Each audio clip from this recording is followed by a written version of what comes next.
wanted to start off with your formative influences. You grew up in India, and so I wanted to get a sense of what was growing up in India like. What prompted you to go into to science education in India? So let's start off with your formative influences. Sure. I mean, growing up in India, especially in the 70s and 80s, it's always, an academic fervor. Yeah. My my mother used to run a restaurant, and all the three of us siblings would work with her, and she was a path breaker at that time to be able to be a businesswoman. And she always sort of had instilled a sense of discipline and determination and entrepreneurship earlier on in our formative years uh, to sort of succeed.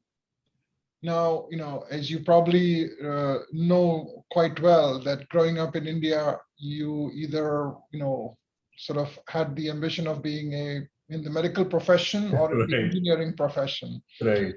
And if neither one of those work out, you sort of look for what alternative career options are there.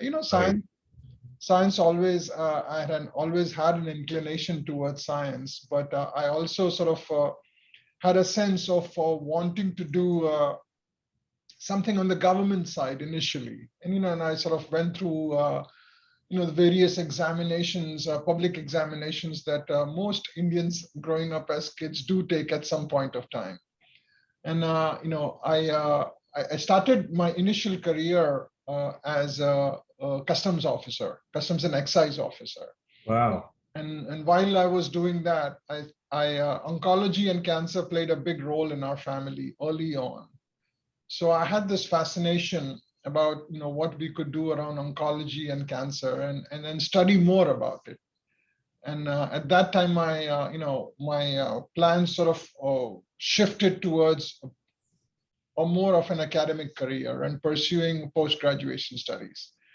So I applied to the University of Missouri Columbia, which not many know has the largest research reactor in the world, and had access to medical radioisotopes. And then in the late 80s, early 90s, there was a lot of research going on of tagging radionucleotides to monoclonal antibodies and use them as targeted radiotherapeutics. And they had a very strong program there. And that's why my inclination towards University of Missouri. So fast forward, I came to University of Missouri for my graduate studies.